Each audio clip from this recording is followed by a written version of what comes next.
Salut à tous, bienvenue sur Super Moi TV. Nouvelle interview aujourd'hui. Aujourd'hui, c'est Nathalie qui s'y colle. C'est pas la première fois que j'ai l'occasion d'interviewer des thérapeutes. C'est un exercice qui est certainement sympa, peut-être pour eux et pour moi aussi, certainement. Mais au-delà de ça, c'est surtout une rencontre avec Nathalie qui va me parler de son univers, qui va me parler de sa sensibilité, voire son hypersensibilité. Quand on est HP, ça doit parler à certains. Voilà, donc tout de suite, place à Nathalie. Salut Nathalie. Salut Franck. Je suis content qu'on passe ce moment-là, là aujourd'hui, ensemble. On va parler de ton travail, on va parler des étapes qui t'ont permis d'être ce que tu es aujourd'hui aussi. Moi j'avais une première question pour toi. Tu te souviens à quel moment où tu t'es intéressé à la psychologie, au développement personnel? Ces premiers moments-là, tu t'en souviens ou pas? Oui, je m'en souviens parce que en fait, c'était pas volontaire de ma part. Ouais. Je suis ce qu'on appelle HP. Alors, je sais pas si tu connais les HPE, Ouais, au HPI. potentiel. Voilà, au potentiel émotionnel. Ouais.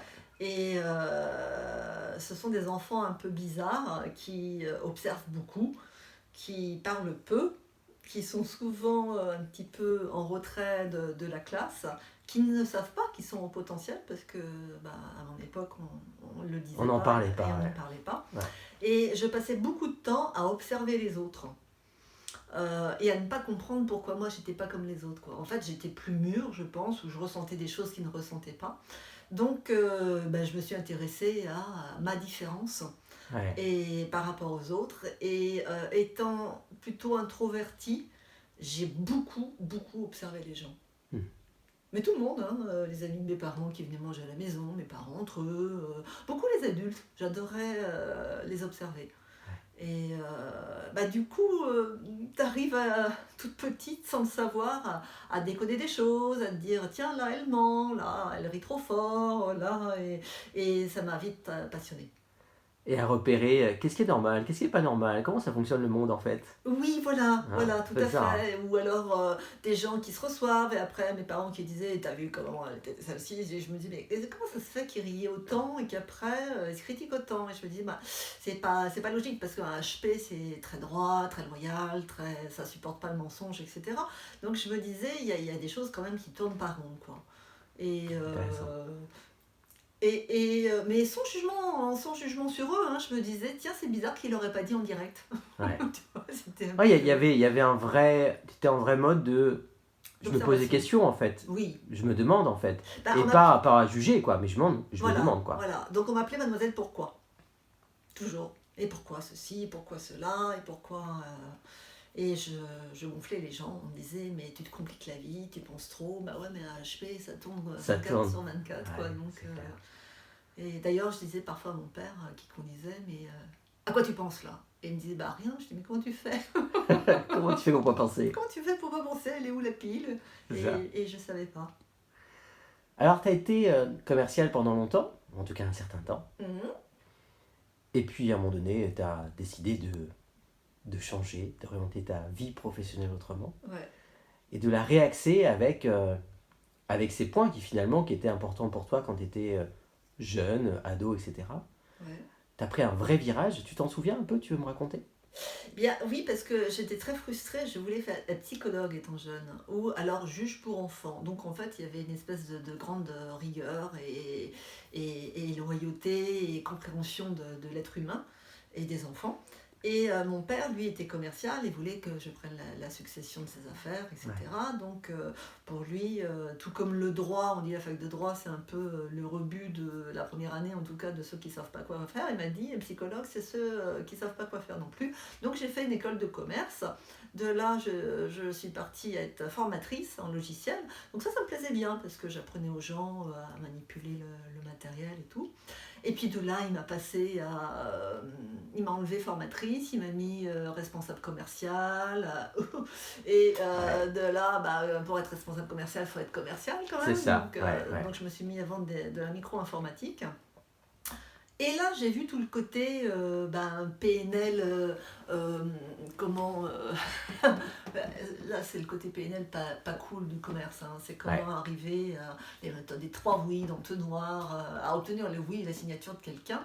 Et je me disais, mais c'est affreux, toutes ces techniques qu'on a inventées, issues de la psychologie quand même, pour obtenir une signature et gagner sa vie. Donc, à un moment donné, je me suis dit, moi, ce qui me plaît dans le commerce, c'est... la première relation avec la personne. Voilà. L'étude de ce besoin, en micro-informatique, ça n'avait pas tellement d'intérêt, mais c'était la rencontre. Et puis, j'ai eu des enfants, j'ai grandi, et je me suis dit un jour, je ne veux plus être commerciale, surtout que j'avais bifurqué dans le cinéma, donc je rendais les petites pubs avant les grandes pubs. D'accord. Et je me suis dit, je ne peux plus vendre de la dope, quoi, c'est plus possible. Et, est-ce qu'il y avait encore des entr'actes ? Non, il n'y avait plus d'entracte. Il y avait déjà plus d'entr'actes. Il n'y avait plus d'entracte. Je travaillais pour Jean Mineur, mais il n'y avait plus d'entracte, il n'y avait plus les glaces, il n'y avait plus tout ça. C'était les gros pop-corn à l'entrée et c'était plus drôle.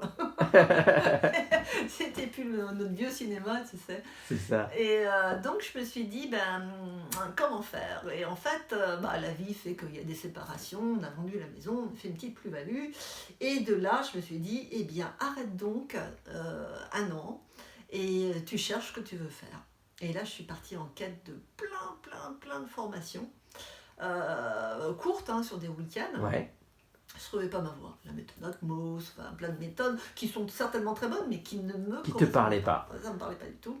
Et alors, je revenais désappointée de Paris, de partout. Genre, la Gestalt, je me disais, mais ils sont fous. Enfin, voilà. Et toujours en moi, parce que le HP se parle beaucoup.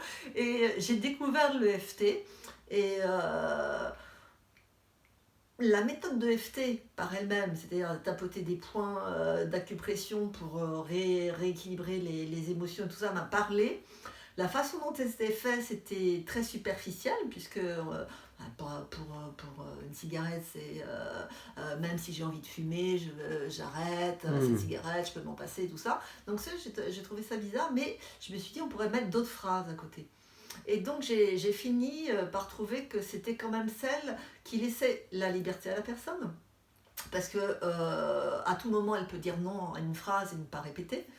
Ne pas lui sortir, il y a 4 vies, vous avez tué, donc c'est normal que dans cette vie-ci, enfin voilà, les prises de pouvoir de pas mal de formations, j'aimais pas. Ouais. Et je me suis dit, mais si moi je fais ma petite... ta tambouille. Ma petite tambouille, j'avais fait 1 an de formation avec Marie-Lise Labonté, qui était de l'école de Jung à Berlin, donc ça me plaisait beaucoup. Jung, les égrégores, l'inconscient collectif, tout ça, c'était super intéressant. Et donc je me suis lancée, j'ai pris un petit caddie un jour, je suis allée chez Ikea, acheter un petit fauteuil, un canapé, mon tapis. J'ai cessé de dire que j'allais m'installer parce que tous les thérapeutes me disaient tu vas te planter, donc je me suis tue.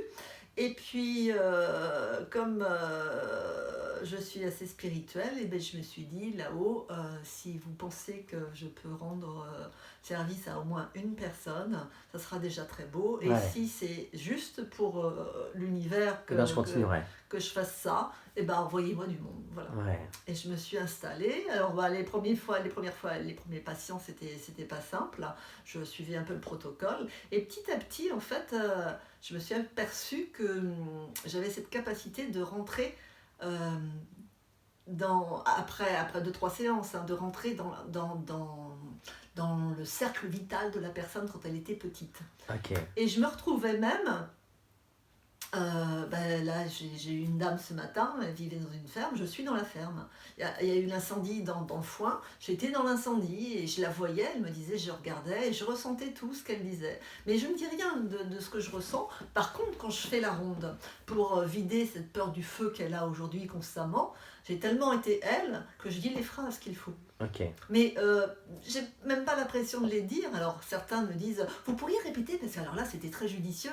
Je me rappelle pas de ce que j'ai dit. Ouais. J'étais un laps de temps. J'ai fait ma ronde, ils n'ont répété que s'il fallait. Alors il y en a qui sont très marrants parce que je dis la phrase, ils doivent répéter. Ils me disent oui, c'est ça, oui. Ah ouais, c'est ça. Je dis non, non, on recommence, il faut répéter derrière moi. Il faut que vous la disiez. Ouais. Mais ils revivent le truc en même temps que moi. Ouais. Donc ça, c'est le truc fun qui me plaît, c'est que j'ai adapté l'EFT. Cette connexion à l'autre, en fait. Hein. Ouais, super importante. Et presque une espèce de passerelle entre toi et la personne. Ouais. Et qui est qui finalement, au final, quoi. Oui. Oui, parce que parfois ils me disent, mais vous avez dit cette phrase-là, je ne vous l'avais pas dite. Ouais. Ah, bah je l'ai imaginé, je pense. Ouais. Ou je l'ai ressenti quand j'étais eux. Ouais. Donc... On va dire que ceux qui sont dans cette dimension d'énergie, de spirituel, eh bien ça peut leur parler.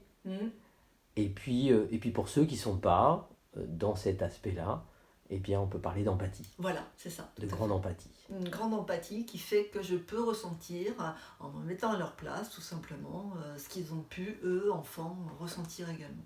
Voilà. Alors, j'avais une question qui était, on a partiellement répondu, du coup, et on voit bien, finalement, enfin, moi, je vois bien, en tout cas, ce qui se passe, qui était de quel sens ça met tout ça à ta vie? Est-ce que ça vaut la peine de te la poser? Moi, j'ai compris, finalement. Oui, t'as compris. Ça me donne du sens parce que je suis comme une actrice, en fait. Je ne tourne pas de film, mais je vis, si j'ai 3 patients, je vis 3 vies dans une journée. Ouais. Ce qui est un peu plus dur, c'est de se réenraciner et se remettre dans sa propre vie. Bon, on fait parfois des choses qui sont pas simples, comme des viols, des choses comme ça, mais pour moi, de toute façon, il n'y a pas de hasard sur Terre. Donc, je dédramatise pas parce que c'est un drame, mais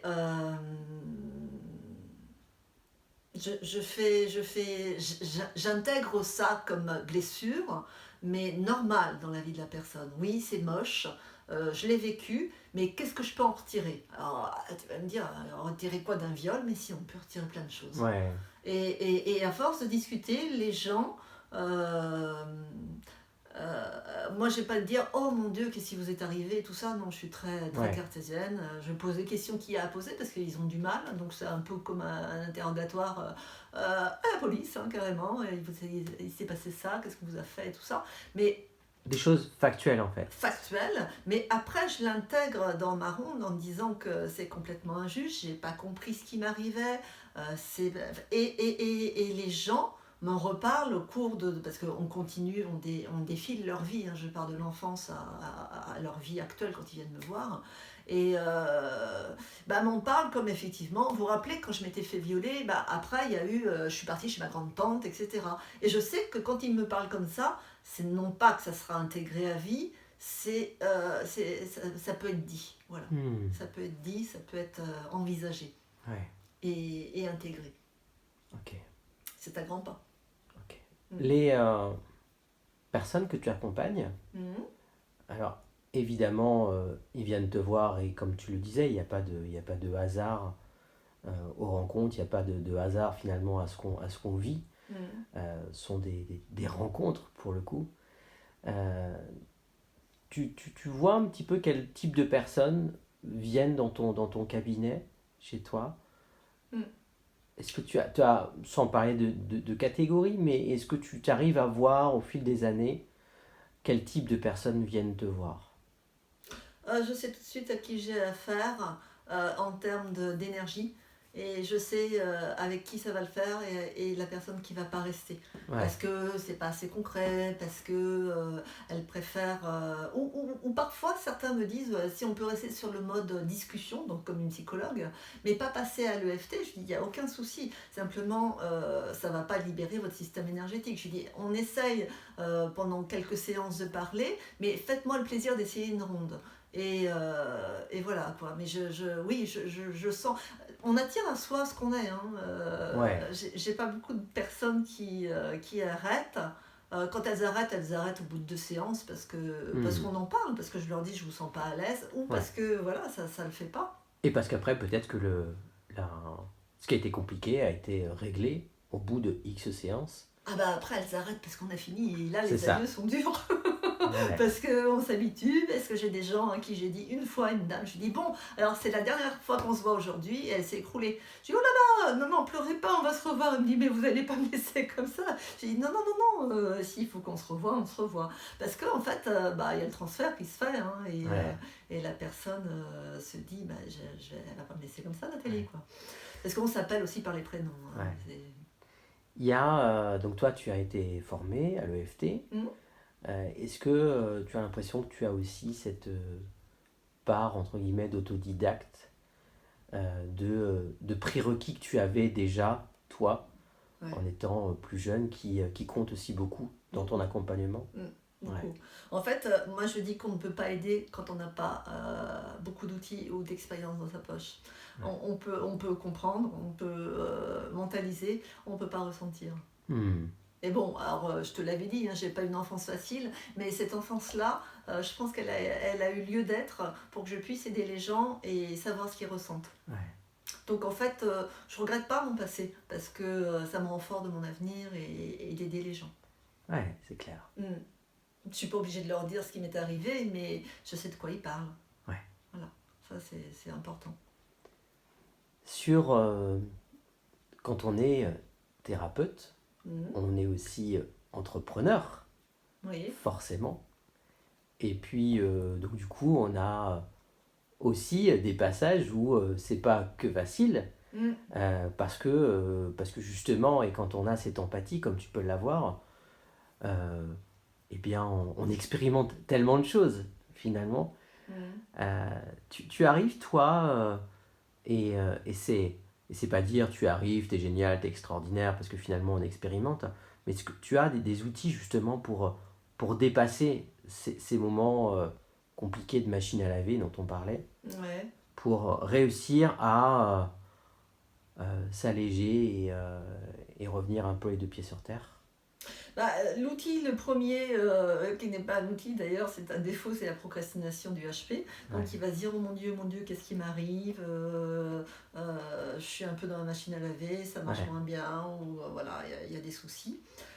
Donc là, c'est la phase j'angoisse, qu'est-ce qui va se passer? Et je sais très bien que la seule façon de pallier à ça, c'est de foncer. C'est bon, alors j'ai moins de monde, eh ben, je vais faire de la com, je vais faire. Être dans l'action? Être dans l'action. Si tu restes à te dire, mon Dieu, faites qu'ils arrivent, ou faites que ça soit mieux, ou faites que le Covid arrête, non, il faut être dans l'action. Ouais, Quand d'accord. tu es dans l'action, tu bouges et forcément, tu te couches le soir en disant bon, bah ok, c'est comme ça, mais j'ai fait ce qu'il fallait pour. C'est exactement un gamin qui va à un contrôle et qui, soit il a bossé et il sait qu'il va peut-être se planter, mais il s'en voudra pas, soit il n'a pas bossé et il sait très bien que là, il va se planter, quoi. Tu sais, il y a cette phrase, moi que j'ai entendue plusieurs fois, qui dit aide-toi, le ciel t'aidera, quoi. Ouais, c'est ça, c'est complètement ça. Je vais pas attendre à rien faire, ok, Ouais. j'y vais, quoi. Ouais. Alors parfois, la machine, c'est même plus une machine à laver, c'est, je sais pas, à essorer, quoi. C'est ça. Et tu te dis, attends, alors là, ça cumule, mais ça te rend plus fort, quoi. Ouais. Et je me dis à chaque fois, n'oublie pas les bons moments qui vont venir, et savoure-les. Hmm. Savoure-les. Alors, il y a les bons moments qui vont venir, Mhm. et puis il y a aussi les étapes par lesquelles tu es passé, qui sont pas des étapes faciles, et comme tout le monde finalement, il n'y a personne qui a un parcours complètement limpide. Est-ce que est-ce que tu as la gratitude pour ce que tu as toi aussi vécu par rapport à ce que tu es toi aujourd'hui? Est-ce que ça te parle, cette forme de gratitude? Gratitude par rapport à qui? Par rapport à la vie, en fait, par rapport à ton parcours personnel? Oui, parce que, alors là, on va rentrer un peu dans la spiritualité. Ce sont mes croyances, hein. J'y suis pas allée, je suis pas revenue officiellement, donc je n'en sais rien, en tout cas, je m'en rappelle pas.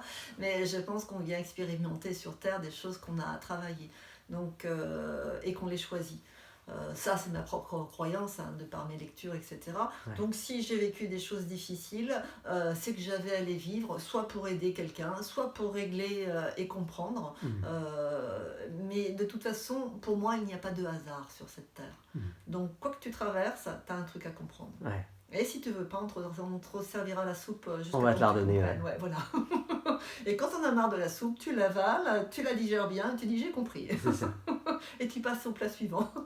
Mais en fait, la vie avec une belle piscine, une maison, et tout se déroule normalement. Et un Enfin, une vie, chien et tout ça. voilà, la vie matérialiste, quoi. Ouais. Non, ça n'apporte rien, c'est Ouais. être qui je Ouais. suis, qui je veux être, comment je me définis, voilà, c'est être.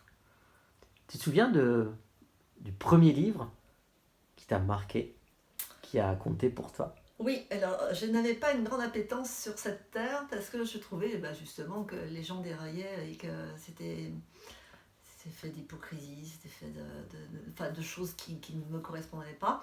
Et donc j'étais dans une école de commerce qui ne me plaisait pas non plus et qui n'avait pas du tout mon énergie, avec des fils à papa et tout, alors que moi j'étais pas du tout ça. On m'appelait la grande ténébreuse. Et je me rappellerai toujours d'un gars qui était roux, les cheveux bouclés, et qui un jour m'a dit tiens c'est pour toi. Et c'était Les Voyageurs de l'Astral de Mauroy Gévaudan. Je l'ai toujours, hein, il me l'a donné, j'avais 18 ans, 19 ans. Et c'était marqué en espérant que ce livre t'amène à des pensées plus positives. Donc j'étais déjà très vigile, enfin très. J'avais un regard très très négatif sur notre façon sur notre système économique, quoi. Moi, quand j'ai fini ma terminale, mon père m'a dit bon, tu vas faire tes études et tout ça, et quand j'ai fini mes études, que j'ai réussi, hein, on aurait pu me faire n'importe quoi, en fait c'est bête, hein, parce que faire 3 ans de fiscalité, de ceci, cela, alors que t'en as rien à faire, c'est du temps perdu, je trouve. Et puis c'est de la démotivation parce que tu n'as plus de sens à ta vie. Ouais. Tu vas tous les jours apprendre un truc ou faire un truc que tu n'as pas envie de faire, quoi. Ouais. Et quand j'ai eu fini tout ça, j'ai perdu le sens de ce que je voulais te dire. On disait quoi juste avant ? Alors, on parlait effectivement de ce livre. Oui, voilà. Qui a été important pour toi. Il me donne ce livre et Les Voyageurs de l'Astral expliquent tout. L'univers, quand tu meurs, les poumons de la Terre, les annales akashiques, enfin c'est un condensé de tout. Et là, je me suis dit, ok, donc on est des marionnettes avec des gens qui nous tirent un peu sur des ficelles en bas, mais si tu veux pas être tiré par une ficelle, tu peux ne pas l'être, mais ok, il y a autre chose. Et là, ça m'a donné envie de continuer. Ouais. Voilà. Mais j'étais... mon père, voilà, la question que je lui ai posée, c'est et après ? Il me dit, après tu vas chercher un boulot. Je lui dis, dans quoi ? Un commercial, banquier, tout ça. Je lui dis donc, et puis moi j'étais très naïve, hein. Je lui dis donc j'aurai toujours vacances de Pâques, Noël et tout ça. Il me dit, non, du tout, hein, tu commences à 9h le matin, tu finis à 19h le soir. Je dis, quoi ? Je lui dis, elle dit, mais tu n'auras pas les devoirs à faire. Je lui dis, encore heureux. Et puis je lui dis, en termes de vacances, il me dit, tu as 5 semaines de congés payés. Et là, mais j'ai eu un coup de poignard dans le ventre. Je me suis dit, mais ma vie est finie. Je vais passer la moitié de ma vie à travailler, à gagner de l'argent, peu ou juste pour avoir la maison et retourner. Et pour moi, c'est pas possible. Donc ça a aussi contribué à ce que je me mette à mon compte et que j'ai une sacrée tu travailles liberté. autrement, que tu vives ta vie autrement, quoi. Que je sois libre. Je peux pas avoir un patron. De toute façon, je suis ingérable. Hein. Celui qui me dit allez me chercher un café, je lui dis vous m'apporterez le truc en même temps parce que on n'a pas à parler comme ça aux gens, quoi. Quel que soit le grade qu'on a, une secrétaire, c'est pas marqué dans son contrat qu'elle doit faire le café le matin, quoi. Je suis très dure, hein, mais il faut de l'empathie et du respect. Ouais. Ça, c'est super important pour moi. On a parlé du coup du parcours que tu as fait. Ouais. Et moi, j'ai envie de t'amener à l'étape d'après ou d'encore après, ou d'imaginer, se dire, et si tout était possible, ça serait quoi ton rêve ? Alors mon grand rêve, parce que ayant observé beaucoup les humains, je les ai peu aimés à la base. Et il me fallait quand même un champ d'amour. Donc ça a été les animaux. Mais c'est quelque chose d'extraordinaire, hein, d'un regard d'un animal à moi, il se passe des choses fortes, où il n'y a pas besoin d'expliquer. Il n'y a pas besoin de mots, en fait. Il n'y a pas besoin de mots, ouais. Voilà. Et mon grand rêve, ça serait d'être dans une réserve en Afrique, avec récupération des éléphantaux ou des petits rhinocéros et tout ça, avec un homme qui serait aventurier, qui serait fort, qui serait, tu vois, sûr de lui, de ce qu'il fait, et apporter avec lui Aux animaux, ce que j'ai pu apporter aux humains. Mais en pleine cambrousse, quoi. Ok, pas mal. Ah ouais, ça serait magnifique, ça serait magnifique. Avec les autochtones, avec voilà, un truc t'avais un film avec Meryl Streep là-dessus où Oui. c'est Africa, Ouais. Out of Africa. Out of Voilà. Africa. J'ai adoré les paysages, j'ai adoré. Ça serait mon rêve. Moi, j'ai envie de te remercier, Nathalie, pour ce moment en dehors du temps. Merci à toi, Franck, d'avoir partagé avec moi. Ouais.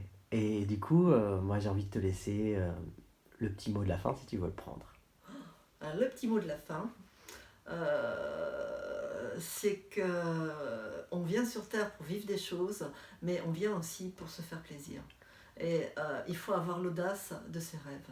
Même si on est très fatigué, même si on se dit j'y arriverai pas, il faut essayer. Quoi qu'il arrive. Merci Nathalie. De rien.